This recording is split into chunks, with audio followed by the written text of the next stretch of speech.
really think people understand the magnitude of what your timeline is for this moment in time. I think that 10 years from now, um, people will be still reading your posts and compiling them into PDFs that they can disseminate amongst people. I mean, a lot of the greatest blogs of the last decade have disappeared. And now all of them have been distilled into your message, and it's just like such a gift. I don't think people really understand that, so I just wanted to say that first and foremost. That means a lot, brother. Thank you. And for Abdullah, that last guy, that guy bored the fucking hell out of me. um like, I just think that people need to enter a space not as thinking you're an equal. Like, nobody cares, man. The bar is just so low, and this guy's trying to limbo underneath it instead of just stepping over it, like still trying to outsource his opinion in the way that he wants it to come from you. Do you know what I mean? No. I do genuinely believe in the way he thinks. Genuinely do believe in the way he Okay, thinks. because it was just really boring. I mean, so I stopped listening. But yeah, just like exactly what Bruce is saying. Brute is saying, you can't outsource your life. Like, make a statement, stick by it, and just do it. Like, don't look for other people to give you a reason to keep doing what you're doing. You should know that deep down anyways. But yeah, that's all I really wanted to say. I just wanted to thank you publicly, man. 100%. I appreciate it, brother. All right, man. Let's get on our boy Hamiz. Hamiz, what's going up, on, bro? What's going on? All right, so I just like to say, man, I do agree with half the shit you were saying. But what I kind of want to say is, man, 99% of these people, especially in this goddamn, what's it called, space, right? You said how, you don't like the sugar coating, you don't like the candy, you don't like none of that shit. But 99% of the people in here, on Twitter, in the world do, bro. And I feel like, first of all, I want to say fuck you to King Clyde. Second thing is, I don't know how close you are with him, but yeah, we're not. This isn't my a bad. platform for that, boss. Either way, but I do Yeah. agree.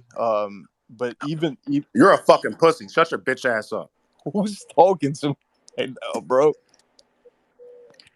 You don't even know what the fuck you're talking about. You can come on there talking shit. I'll beat Yeah, your dog. ass. I'll fly to Miami and beat your fucking little bitch ass. Bro, I will Bitch literally ass shoot you. Don't worry about it. Nigga, come do it in your broke ass Lambo. Come do it. Let me Talk. talk. Come fly up to Minneapolis. See if you don't get shot. Shut up. I'm talking. Dumbass. Shut up. Shut your bitch ass Shut up. the fuck up. I'm talking. All right. Anyways. Who are you? Lame ass nigga. Had to shut that shit down. That's extremely unnecessary in here.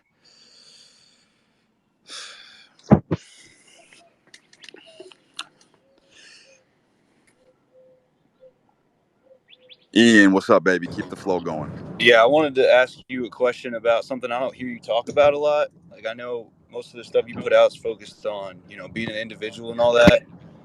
But what importance, like, if any, do you place on, like, having a circle of brothers that you can rely on from time to time? Because I feel like we're social beings and we need some form of people that we can lean on at some point. Of course, man. People exist in groups. That's obvious, man. There's mutual cooperation and there's shit like that. Of course. I mean, you form alliances and allegiances with people, but ultimately what you have to understand is that by everybody individuating and by everybody fucking respecting themselves first, that kind of brings everybody up together. That's the whole fucking point, is you can't exist in these selfless ecologies because you see things fissure and fracture at the seams. There's so many fucking examples throughout history of selfless cultures being absolutely devoured, and you're basically feeding yourself to the fucking wolves. And that's my whole fucking point, man, is that if you don't take control over these aspects of your life, you're feeding yourself to hungry vultures, because everybody's fucking preying on you at all times. I mean, every fucking entity that's ever been constructed, that's fundamentally what they're designed to do, is prey on you. And so, like, I really started to flesh this out the other day for myself. Like, how you kind of know that you're inoculated against a lot of this shit is how susceptible you are to marketing. Like, I am so I am probably the hardest motherfucker to market to. Like, I see ads and I see all this catchy shit, and like, I understand each individual constituency. Like, I understand the components of how that was designed specifically to capture my attention. And once you get to a place where you're very difficult to market to, now, obviously, there's some brands that I have natural predilections to, right? So we're all susceptible to marketing in some capacity. But what I'm saying is I understand the message. I understand the messages that are being conveyed to me, and I understand that at a very fucking deep level. And so I am the worst motherfucker to market to. And once you can say that, once you get to that place, you're kind of on God mode. You're kind of walking through the world with some sort of air of invincibility, because everything makes sense when you realize that everything, look, man, everybody's trying to get in everybody's pants, right? That's just the fundamental aspect of life. It's like, whether it's your pocket, whether it's your money, everyone's coming for it. And you have to fucking, you are in charge of protecting yourself. That's the bottom fucking line. And so when you do that, you strengthen the groups that you're involved with. You know what I mean? I'm all about mutual cooperation. I have tons of fucking groups that I work with. I've got investors. I have teams. I delegate all day long. I'm telling people what to do. But people follow my leadership because my identity is fucking crystallized. So it's like you build this aura of trust when you put yourself first. That's my point. So would you say it's like the good relationships are like, you know what you're getting out of them, they know what they're getting out of you, and nobody tries to sugarcoat it in either direction? that's exactly right. Everybody has to play their role perfectly. I don't step into roles that I know that are not cut out for me. Simple as that. It's like there's money guys, there's investor guys, there's guys that are more hands-on, there's leaders, there's speakers, there's people with charisma. You got to fucking figure out what kind of ilk you're cut from.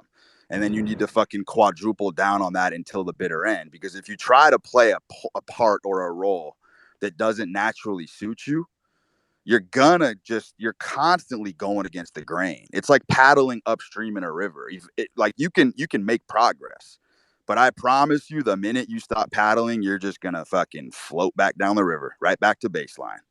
So it's just all about fucking exploiting whatever your strengths are. That's why, honestly, man, I think that whole fucking concept on Twitter of train everything is actually gay as fuck. It makes no sense. You It don't. kind of makes you like jack of all trades and like Yeah, master of you none. don't want to train everything. You just want to fucking strengthen your strengths. You want to strengthen your strengths, and I promise you, if you can do that, it makes your weaknesses pretty opaque. Like, your weaknesses can be eclipsed and overshadowed tremendously if you just put all your fucking stock on your strengths and just keep fucking doing them. It's like some guy DM'd me the other day. He was like, "Dude, you have an amazing vocabulary. How did you develop that? What books did you read?" And in my head, I was like, bro, I've read a lot of books, but like, focusing on my vocabulary was never anything that I ever put stock into. I just have a natural verbosity that I fucking have run with, and it just is what it is. It's just, I'm cut from that ilk. So it stands out to someone else, and someone else will look at that and be like, fuck, I want to develop that vocabulary. Well, motherfucker, if you don't have that natural high verbal IQ, good luck. Because I know motherfuckers who are far more well-read and technical than I am, but they can't get into spaces right now and speak like I'm speaking. No fucking shot. Because I have ascertained my strengths, and I'm gonna fucking quadruple, quintuple, whatever the fuck I need to do to realize that capacity. So it's, if everybody finds their role and everybody plays their role perfectly and everybody is who they say they are, then you have that mutual cooperation. And that's where you have a good circle of people. It's when motherfuckers start doing the charlatan shit and wearing masks and pretending they're somebody they're not. That's when you get the fucking treachery. And that's what bitches do. That's a survival strategy of women, right? Women are capricious, and women wear a lot of other masks because that's a survival mechanism. Men show their chest. Men show you what their fucking strengths are, not through words, but through action.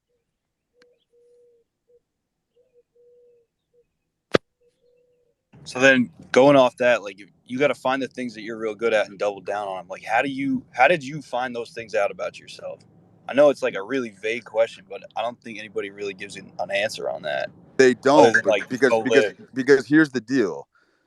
like the mirror. The mirror is the biggest feedback mechanism for a woman, right? A woman stands in front of the mirror, she does her makeup, she puts herself together. That's her feedback loop, is her beauty.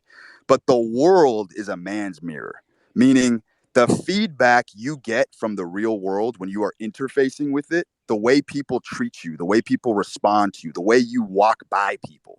Do they cower? Do they make way for you? When you're in crowds and lines, do people give you special favors at restaurants? Are you naturally that guy? That's your fucking real world feedback. It's how the world treats you. What you think of yourself is extremely irrelevant as a man, because the world is your mirror. So you will know your strengths and your natural talents based on the feedback of the people you interact with. What are your reward mechanisms? What things about you are helping you achieve what you want? Those are your strengths.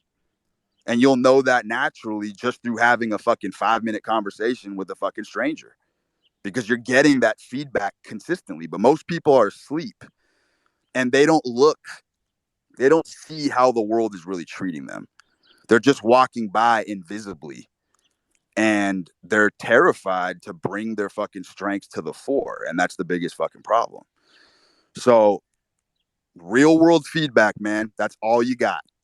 That's all you got. You think you're hot shit, you think you're Mr. Tough Guy, the real world will reveal all. It's that simple. How do people treat you in public? How do service workers treat you? How do bus boys treat you? How do fucking valet workers treat you? If people are shitting you on you all the time and you get poor service when you go out, guess what, motherfucker? You are the problem. Nobody else. Because those are the only feedback loops that men have, is in a social hierarchy. So that's how you know what works, what doesn't from a social standpoint.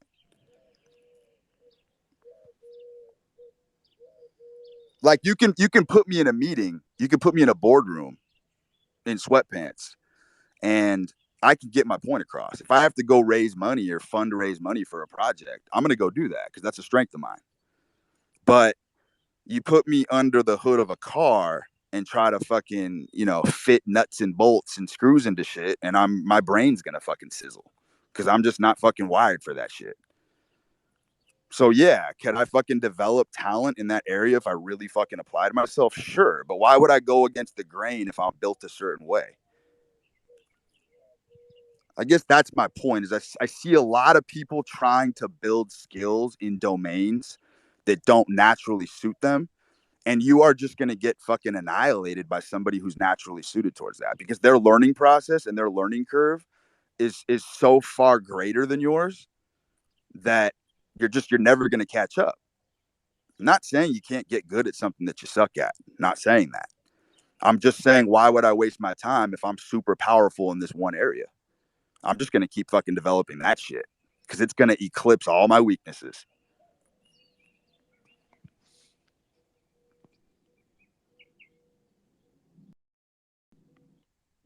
Thanks for the answers, man. That was great.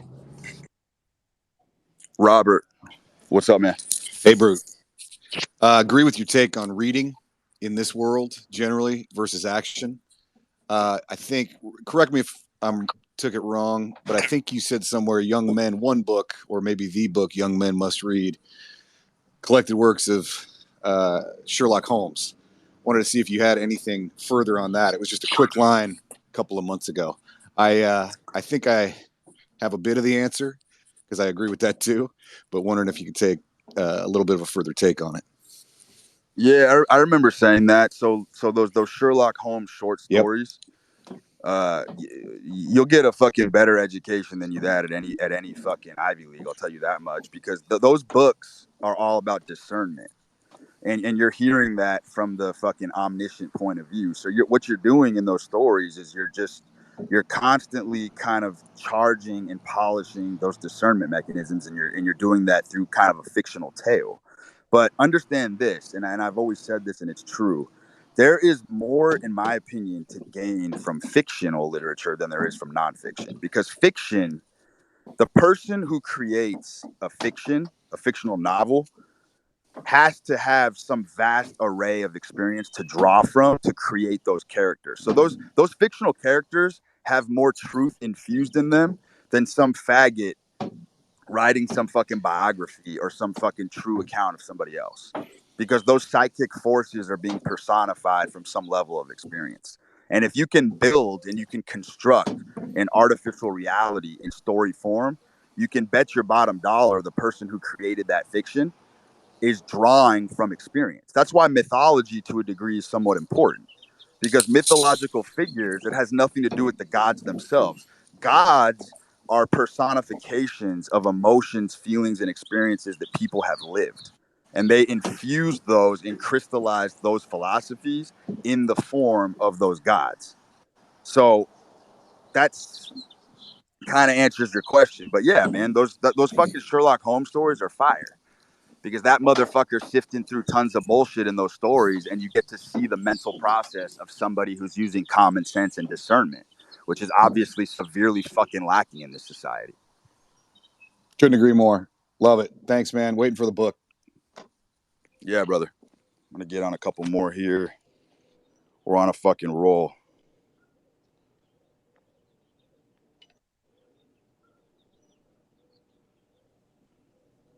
Nick, what's up, dog? Yo, quick question, kind of related to the one previous to Robert. So you were talking about like finding your strengths and like doubling down on them. So I'm wondering, once you identified those, how did you find the people that best complemented those skills? And my initial like thought along that line was how like people are kind of transitory in your life and they come and go when you need them to be there. So I was just wondering if you like kind of had a plan for attracting the people that complement your skills.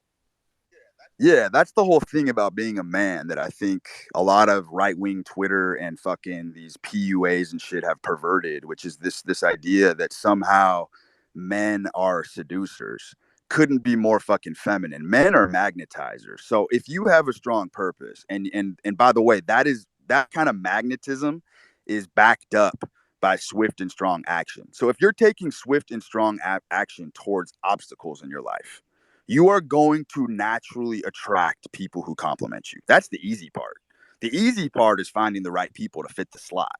I fucking meet people all the time that hit me like a bolt from the blue, and it's completely serendipitous. And that's just because when you are living true to your identity, you're just naturally going to have those forces gravitate to you, because that's how men work. Men are magnetizers, not seducers. You don't have to coax and goad women or goad people into your sphere. You just have to be the fucking man and sit back and watch it all come. And that's not some fucking like highfalutin manifestation bullshit. That's a real fucking truth. If I'm sitting at a bar, and my eyes are bloodshot and I'm fucking kind of radiating this energy of a guy who's just gotten his ass beat on the trail to war, and someone can sense that I'm worn down, that guy's going to get more chicks eyeing him across the fucking bar. He's going to get more attention from people in the bar that have no purpose, that are slumped in their fucking chairs, sitting down, hunched over. You know what I'm saying? It's like, it's this very metaphysical thing that when you move with direct purpose and you move within the spirit, people are drawn to you. I get strangers opening conversations with me left and right. Everybody thinks I'm a UFC fighter. I walk through the world. I get asked fucking twice a week, are you a UFC fighter? The other night I was at a fucking bar and some chick asked me if I was a professional soccer player. It's just the way you carry yourself and the way you direct your spirit is the direct path to what kind of opportunities are going to come to you. So it's kind of this paradox, right? Because as a man, you are a hunter. So it is your job to go hunt resources and go hunt for what you need. But during that conquest, you should be meeting the appropriate people that are fitting into your life. And that includes women. The women you meet should just be fucking serendipity, man. You're doing your thing, you're puffing a smoke, you're at a fucking bar, you're at a venue, you're just fucking doing your thing. You're living your life. And these people are just there. She makes eye contact across the room, then you approach. It's just very fucking simple, dude. This is all rudimentary shit. And I just feel like A lot of people on Twitter have polarized this completely incorrectly, and they've made it seem like men have to act like women. You have to seduce. Like, that is just bizarre, and it's also very feminine, and it's not nature. It's not how men ever did it. It's not how men ever did it. And so I'm just all about restoring kind of these natural laws and paying attention to them, because when you live by the codes of nature, you can't go wrong. You can't go wrong. Everything's just kind of fit where it fits. And so if you want the right people around you and you want to attract the people who complement you, then obviously you have to own who you are first. And if you don't own who you are first, then of course, through that level of deception, of course, you're going to get the wrong people around you. And that's how most people are living. And it's very unfortunate, because nobody wants to be who they are. Nobody wants to really fucking be who they really are. They want to pretend, or they'd rather have fake accolades than actually going out and achieving it. They'd rather have you believe you're rich than actually be rich. That's good enough for most people, because most people are just after that quick little fucking dopamine spike. And that's the symptom of Twitter. Most people on this space legitimately would rather have the whole world fooled that they're successful than actually be successful. And that is just fucking pathetic. Yeah, man. Great question. Totally agree. Since I've been starting to like make moves, I've started to notice it's been like easier. Like the world's kind of responding to me, and it's like a momentum thing. So it's gonna keep going the same way I'm going. Appreciate you. That's it, man. The world responds to men, dude. I started my fucking Twitter account as a joke during COVID, man. I had no plan. I had no grand plan to build any of this shit. It just happened to me. Any fucking thing I look back on my life that was serendipitous or fortuitous, or I was graced with something that was beyond my wildest imagination, it always came effortlessly. Sprezzatura, man. Just fucking doing my thing, head down, focused, tunnel vision, and then everything I want just seems to fucking just come in spades. And that's how you get windfalls. It's not really forced. That's why cold approaching, all that shit, it's fucking feminine. Because it's fucking forced, man. Men are magnetizers. I cannot fucking stress that enough. I'm going to move forward. Great question.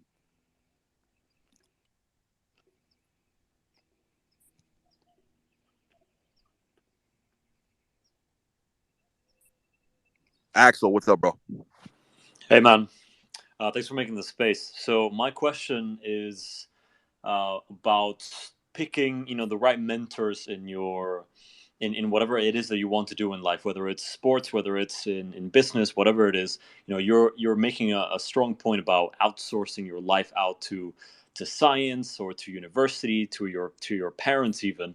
And I completely agree with you with everything that you said. But if that is all true, because this is something that I have personally struggled with, is how do you recognize the people that are actually out to help you, that are genuine in their in what they say when they want to help you, than all the other people and all the other institutions that just want to make a quick buck out of you, or want something from you. So how do you navigate that? Man, I don't even know what to say to that, other than the fact that I just personally have always had good instincts. Anybody that I've brought on board or worked with, I just typically have good instincts, and my instincts usually don't do me wrong. But on the same side of that coin,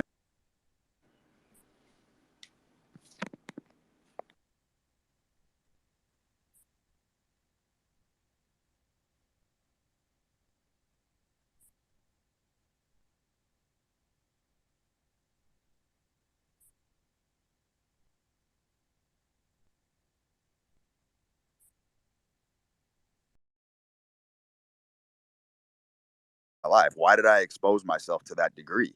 These are questions that most men refuse to wrestle with. They want to play the blame game. They want to blame everybody else. And I understand human nature so well that I understand that when people act maliciously, it's usually just a reflection of how they feel about themselves. It's really hard for me to take it personally. Unless my fucking life or family or child is directly under threat, I just don't waste my time with the shit, man. It's 2022. You can build new boats way too fast, too easy in this realm that we live in, man. It's like I'd rather expend that energy rather than trying to fucking reconcile someone who did me wrong. I'd rather just fucking move on because I can rebuild that shit times 10 and use that as ammunition down the line.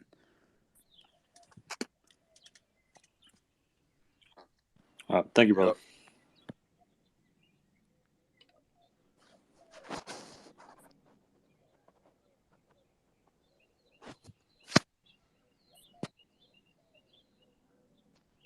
El Gallo, you're on. I was wondering a few things. You were mentioning earlier you built a sports betting enterprise over the past decade, and it sounds like it's going well for you.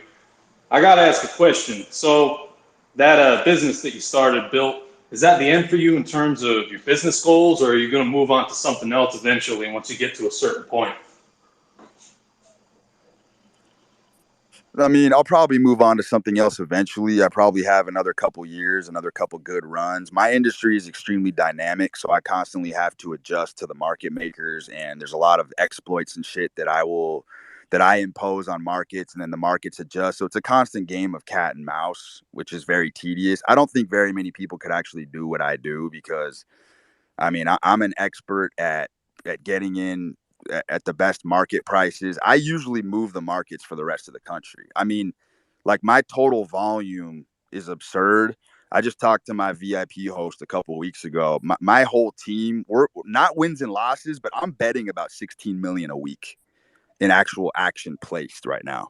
And it's sometimes I get in a little over my head, but it's a fucking solid business, and it's just a grind after a while. So to eke out the profits that I used to be able to make by exploiting the markets, a lot of the markets have fixed those exploits and fixed those gaps. So I have to work triple as hard just to make the same kind of money I was making before. So the industry is just kind of fucking cutting out guys like me. So I'm probably gonna pivot. But honestly, man, I think my swan song is probably I'm gonna pour my heart out into this book.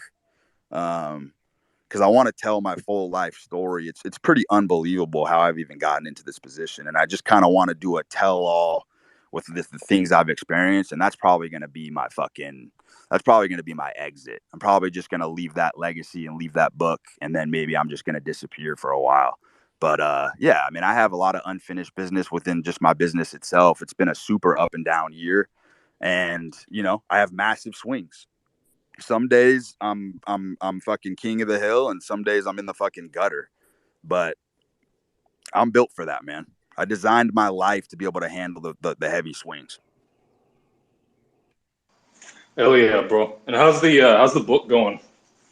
The book's good, man. I just think it's something that the book is already within me. It's something that I could literally probably fucking get down on paper or in audio form in a very short period of time. It's not going to require a lot of editing. Because it's all from lived experience. So it's something I can just kind of be sloppy with it and make it kind of rough hewn around the edges and just kind of spit it out. It's one of those things where I don't feel like I don't. This is gonna be the brand new collection of Sherlock Holmes, man. Yeah, brother, something like that. Oh yeah, I appreciate you responding. Thank you, man.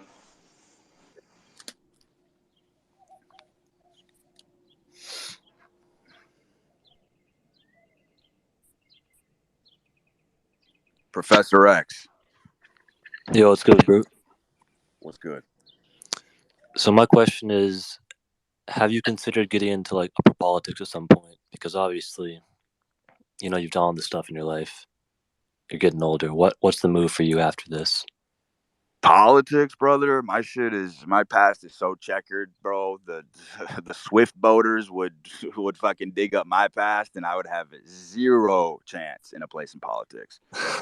Not only that, but I don't give a flying fuck about politics at all whatsoever. I think it's like the WWE. I think it's all very fucking kayfabe. I think it's gay as fuck, and it's like I said before, man. I'm all about the primacy of direct experience. If a fucking UFO landed on the south lawn of the White House right now, I don't give a fuck. If it's not something that's licking at my feet or something directly at my door that I have to deal with, I'm not fucking dealing with it. I don't give a fuck about narratives. I don't watch the news. I just refuse to engage in any of it. And honestly, I've been like this for over 10 years. I have not owned a TV. I've not listened to the radio. I just refuse to engage in any of it. I think it's extremely fucking toxic. And I think it's all gay as fuck. I think it's scripted. I think the whole Putin thing is scripted. I think the whole fucking wars are scripted. It's all beyond fucking gay. Until it's at my doorstep, I just ain't dealing with it. It's that simple. Gotcha, brother. Appreciate it. All right, moving right along. Who do we got?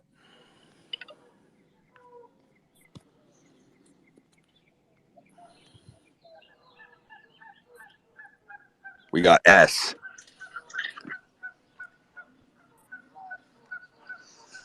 Hello, can you hear me? Yes.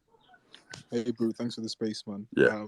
I know you don't necessarily subscribe to the idea of, working for somebody else, but what advice would you give to somebody who's just starting out, a young guy just starting out in the corporate world, and how to, make an advance for himself and, make a name for himself in the corporate world?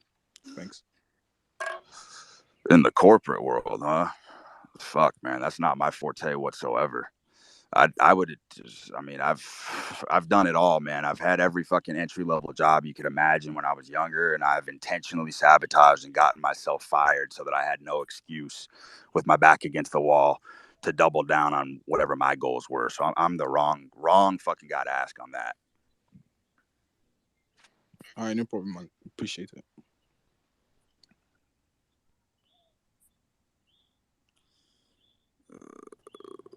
Let's take a couple more here.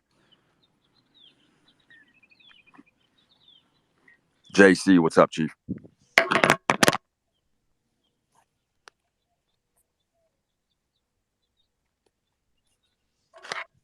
JC, you're on.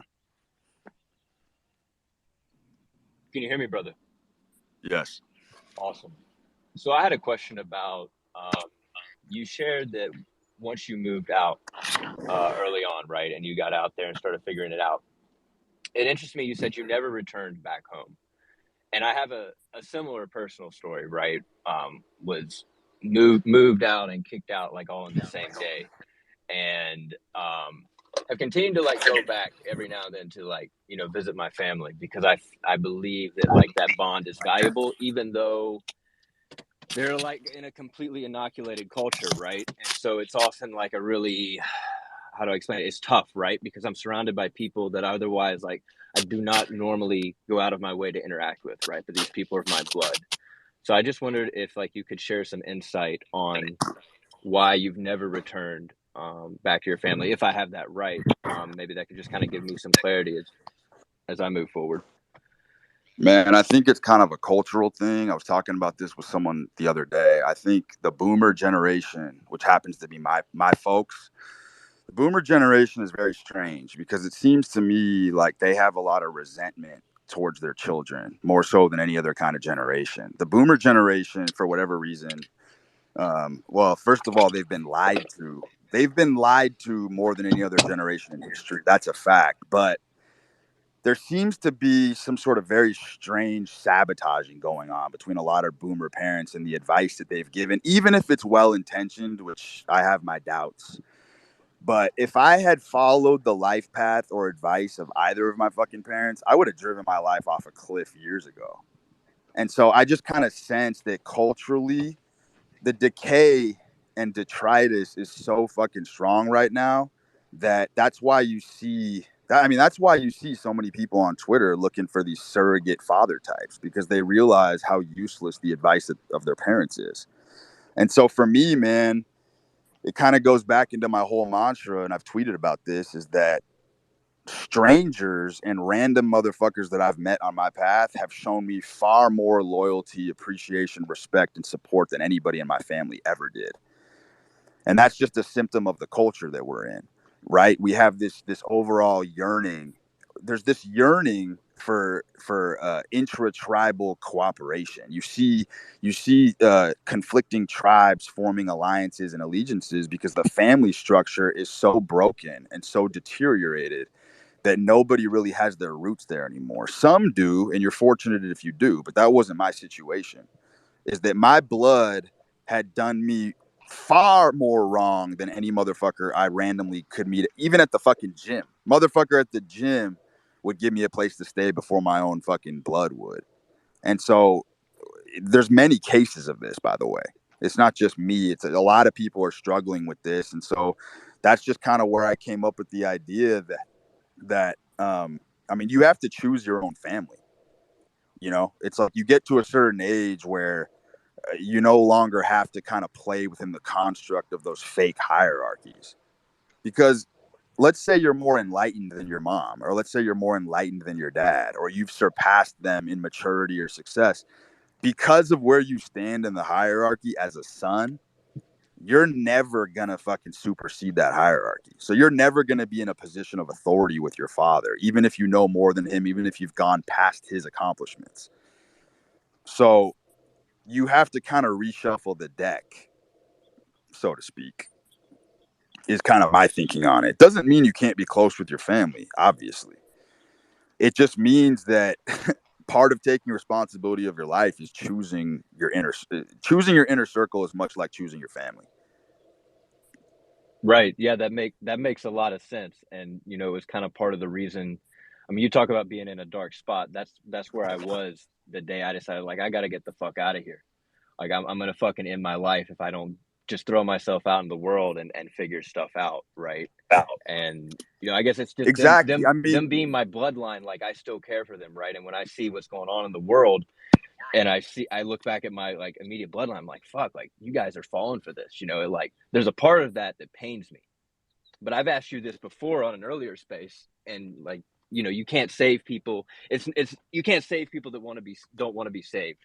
You know, it's not your responsibility, you know. So like I live quite a distance away from where I grew up now, you know. So it's like it works, you know, right? Like I am out of reach from a lot of shit, you know, but at the same time, a lot of times when I enter back into that culture, it's just an absolute war within my spirit, you know, because it's like there's so I don't take shit lightly, right? Like there's a lot of times like I want to be engaged, but it's like you're engaging with people who it's not even worth going there. You know, they're not going to get anything out of it, and you're just going to waste energy, if that even makes sense. it's true. It kind of goes back to what I just said about I think boomers have this secret resentment for their kids in a lot of ways. And I think it's very nefarious what has occurred. If you look at it objectively, boomers are the first generation where the women were conned into not breastfeeding their children. How the fuck you could get your animal nature stripped from you because of a Gerber's ad? Fucking Gerber's comes out, makes fucking fake slop baby food made from fucking cornmeal and seed oils. And women were tricked.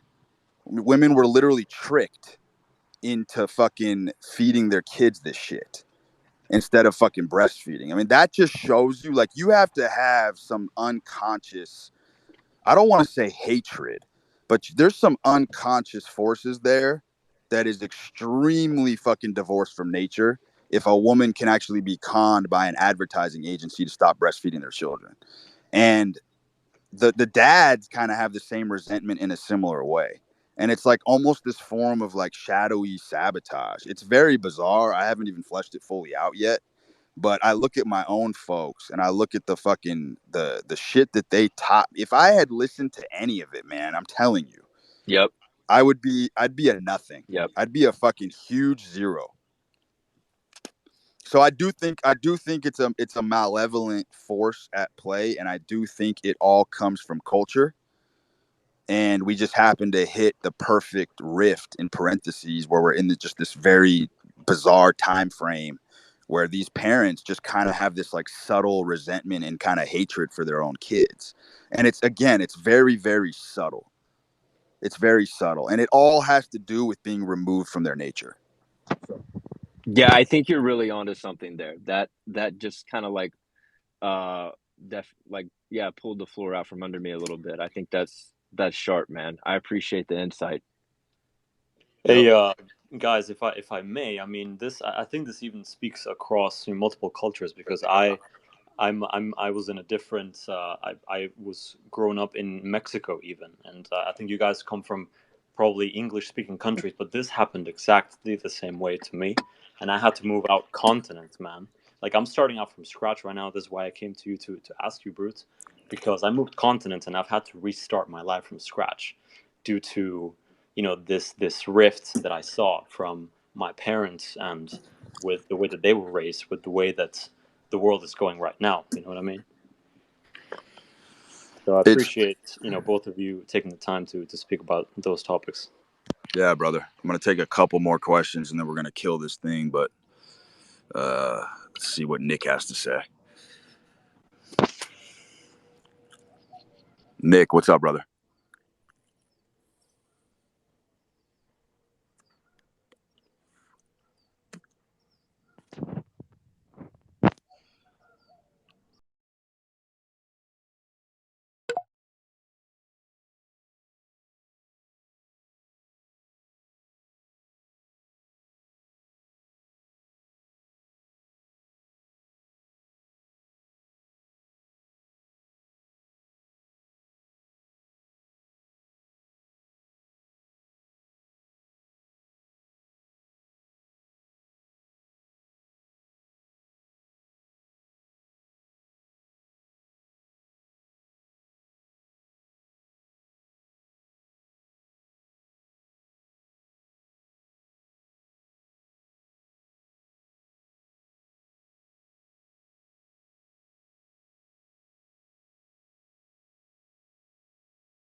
Billy Boy, what's up, man?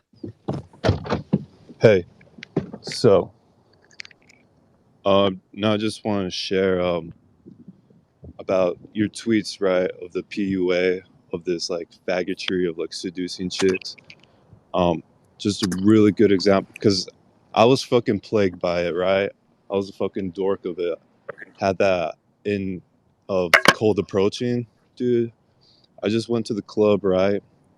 Made eye contact with a chick, approached her, like just referring back to your tweets, and dude, she was buying me drinks.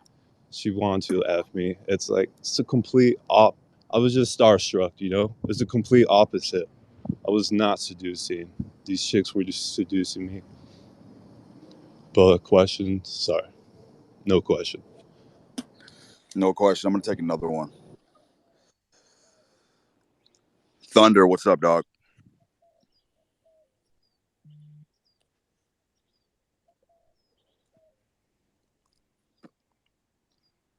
Thunder, last chance.